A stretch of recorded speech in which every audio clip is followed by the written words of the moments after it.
Press वार्ता के दौरान गोध्वज स्थापना भारत यात्रा प्रांत प्रभारी ओम प्रकाश शर्मा ने कहा कि परम पूज्य धर्म सम्राट जगत गुरु शंकराचार्य अविमुक्तेश्वरानंद सरस्वती देश में गो प्रतिष्ठा आंदोलन कर रहे हैं, जिसके तहत स्वामी जी 24,663 किलोमीटर तक देश के पूरे प्रदेश में यात्रा करेंगे, जिसमें धर्म सम्राट स्वामी जी का छत्तीसगढ़ रायपुर में नवरात्रि पंचमी 7 अक्टूबर 2024 को आगमन होगा। इसके संबंध में पूरे प्रदेश में जानकारी चाहते हैं कि यह जानकारी एक एक धर्म प्रेमी बंधु और अहिंसा प्रेमी बंधु को हो, इन सभी के मध्य में जाएं और 7 अक्टूबर 2024 को रायपुर का जो गौधर्म ध्वज सम्मेलन होगा पूरे देश में प्रथम स्थान में रहे। यह उनके विचार है और यह ऐसी उनकी सोच है। प्रशांत अवस्थी की रिपोर्ट। प्रेस कॉन्फ्रेंस कार्यक्रम रखा गया है। इस कार्यक्रम का उद्देश्य क्या है, आप हमारे प्रेस के साथियों को अवगत कराने की कष्ट करें। प्रेस कॉन्फ्रेंस का उद्देश्य ये है कि परम पूज्य धर्म सम्राट स्वामी जगत गुरु शंकराचार्य स्वामी अविमुक्तेश्वरानंद सरस्वती जी देश में गौ प्रतिष्ठा आंदोलन कर रहे हैं, जिसके तहत स्वामी जी का 24,663 किलोमीटर का देश के पूरे प्रदेश में यात्रा होगी, जिसके तहत धर्म सम्राट स्वामी जी का छत्तीसगढ़ रायपुर में नवरात्रि पंचमी 7 अक्टूबर 2024 को आगमन होगा, जिसके संबंध में हम पूरे प्रदेश में जानकारी चाहते हैं कि ये जानकारी एक एक धर्म प्रेमी बंधु, गौ प्रेमी बंधु और अहिंसा प्रेमी बंधु इस सब के मध्य में जाए और 7 अक्टूबर को रायपुर का जो गौ धर्म ध्वज स्थापना सम्मेलन होगा वो पूरे देश में प्रथम रहे और ऐतिहासिक रहे। ये मेरा विचार है, मेरी सोच है। इस कार्यक्रम के लिए आप लोगों के द्वारा क्या क्या तैयारी की जा रही है? इस कार्यक्रम छत्तीसगढ़ प्रांत प्रभारी आप छत्तीसगढ़ प्रांत प्रभारी के अंतर्गत मैंने रायपुर में एक मीटिंग रख लिया है। वहाँ पर हम लोग की बात हुई, भिलाई में बात हुई, बलौद में इसके संबंध में रविवार को और है बैठक। तो इस संबंध में पूरे प्रदेश में हम लोग के 11 सांसद हैं और 11 सांसद लोग विधायक की 11 सांसद लोग 90 विधायक तय कर रहे हैं पूरे प्रदेश में, जिसके बाद देश में गौ संसद के बाद में गौ विधायक रहेंगे जो गौ माता के लिए कार्य करेंगे और देश में गौ हत्या बंदी और गौ माता को राष्ट्र माता के लिए उनका प्रथम उद्देश्य, लक्ष्य और मिशन रहेगा उनका। कार्यक्रम के तैयारी के बैकग्राउंड के विषय में थोड़ी जानकारी देंगे कि कार्यक्रम की तैयारी किस तरीके से की गई और कार्यक्रम की तैयारी ऐसे है कि आज हमारे देश में जब देश में प्रथम कत्ल खाना खुला तो 1760 में प्रथम कत्ल खाना खुला कलकत्ता के मोरी ग्राम में।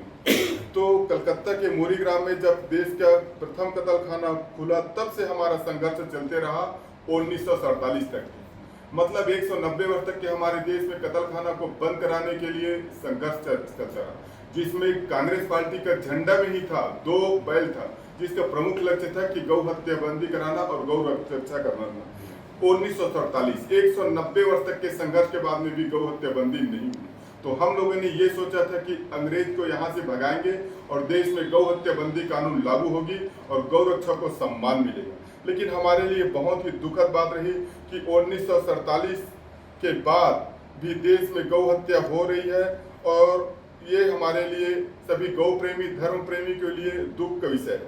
इस विषय को आगे बढ़ाते हुए धर्म सम्राट स्वामी करपात्री जी महाराज ने गोपाल अष्टमी 1966 को ऐतिहासिक गौ आंदोलन किया, जिसमें 10 लाख लोग उपस्थित थे कि गौ हत्या बंदी हो और गौ माता राष्ट्रमाता हो इसके लिए।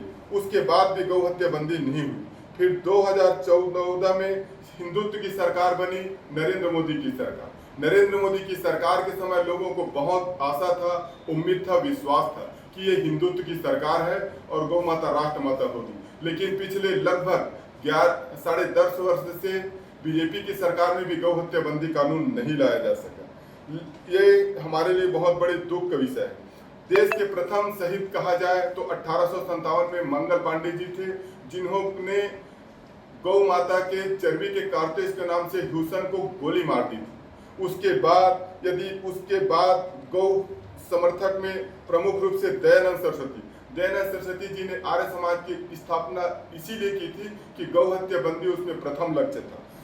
दयानंद, सुभाष, तिलक, विवेकानंद, गांधी ये सब लोगों का प्रथम उद्देश्य था कि गौ हत्या बंदी हो, लेकिन गौ हत्या बंदी आज हमारे सरकार आने के बाद भी नहीं हो सकी। इसी तरह पूज्य धर्म सम्राट स्वामी जगतगुरु शंकराचार्य स्वामी ओममुक्तेश्वरानंद सरस्वती जी महाराज ने 20 नवंबर 2023 को गौ प्रतिष्ठा आंदोलन रामलीला दिल्ली में ऐतिहासिक वक्तव्य किए, उद्बोधन दिए कि अब गौ माता राष्ट्र माता जब तक नहीं होगी तब तक कि हम इस देश में अब चैन से नहीं बैठेंगे।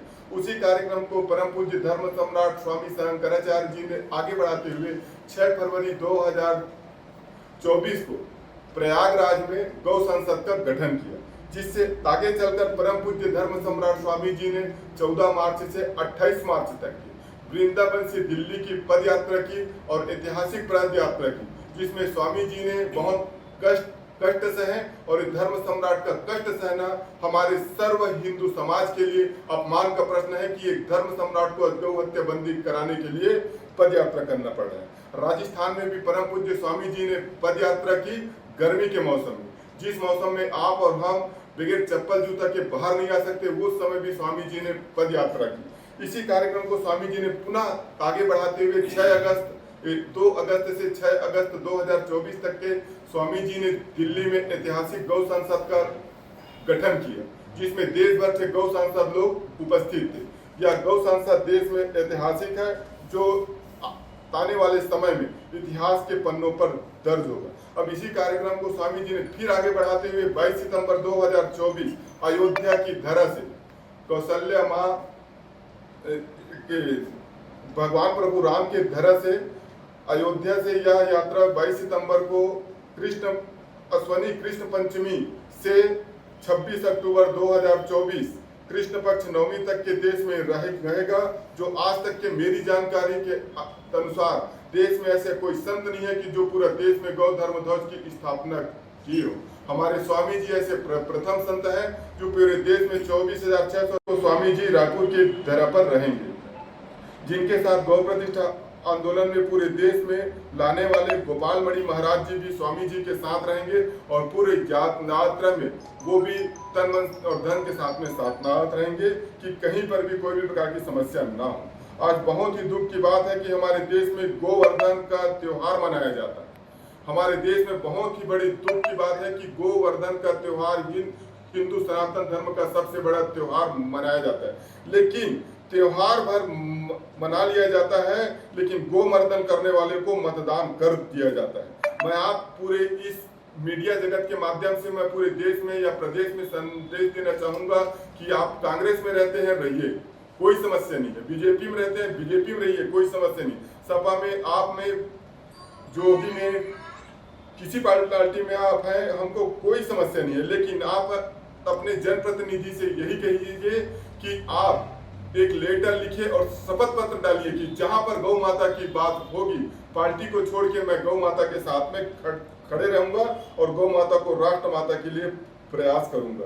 इतिहास में जितने भी धर्म हुए, वो धर्म में भगवान शंकर की बात करें तो भगवान शंकर की मूर्ति देखने आप जहां भी जाएंगे तो भगवान शंकर की मूर्ति में हमारी माँ और उनकी पत्नी, हमारी माँ और उनकी पत्नी आपको मिलेगी। गणेश भगवान मिलेंगे, कार्तिक भगवान मिलेंगे, सब चीज मिलेंगे, लेकिन आपने ऐसे बहुत सी मूर्ति भगवान शंकर जी का देखे होंगे जहाँ पे भगवान शिव जी मिलेंगे और सिर्फ नंदी बाबा मिलेंगे, जो हमारे धर्म का प्रतीक है। मतलब वो अपने पत्नी के बगैर भी भगवान शिव जी रह सकते हैं, लेकिन धर्म स्वरूप वृषभ के बगैर भगवान शिव जी नहीं रह सकते। इसी कारण से कहा जाता है वृषभ की माता है गाय, तो वृषभ हमारे धर्म है और गाय हमारी माता है। इसीलिए कहा जाता है कि गाय हमारी माता है, ना कि हम गाय के दूध पीने के नाम से उसे माता कहते हैं। और यदि गाय के दूध पीने के नाम से उनको माँ भी कह रहे हैं तो ये आंशिक रूप में सत्य है।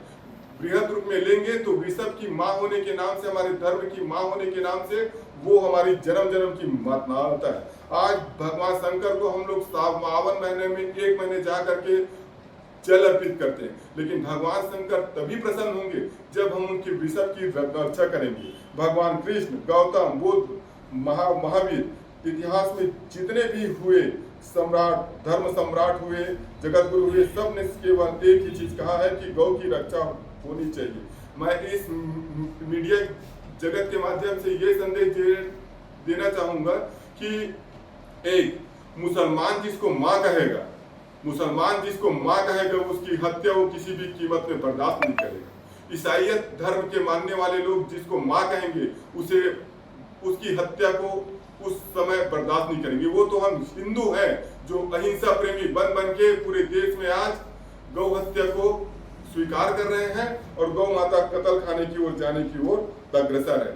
गौ माता का हमारे हिंदू सनातन धर्म में ऐसा महत्व है कि हमारे धर्म में यदि रुद्र यज्ञ हो रहा है, विष्णु यज्ञ हो रहा है, उपनिषद, रामायण, गीता, शास्त्र जब भी हो रहा है, यहाँ तक कि हिंदू धर्म के 16 संस्कार हो रहे हैं, ये 16 संस्कार भी व्यर्थ है जब तक कि हमारी गौ माता की उपस्थिति वहां पे ना हो। गौ माता की उपस्थिति होना चाहिए या गोबर या गौमूत्र की उपस्थिति हुए बगैर हमारा रामायण, गीता, महाभारत सब कुछ अधूरा है। गौ माता हमारे सनातन धर्म की प्राण है और हम चाहते हैं कि अब बहुत हो चुका। संविधान की धारा 25-48 में गौ माता रक्षा की बात स्पष्ट रूप से किए गए। हमारे महात्मा गांधी जी ने 1930 में स्वराज में लिख दिया था कि आजादी की लड़ाई से भी अधिक जरूरी है इस देश में गौ हत्या पर प्रतिबंध होना चाहिए। लेकिन आज महात्मा गांधी जिसे आज देश में राष्ट्रपिता कहा जाता है, उनके विचारों की हत्या आज देश में 75 वर्षों से हो रही है। क्या ये महात्मा गांधी का अपमान नहीं है?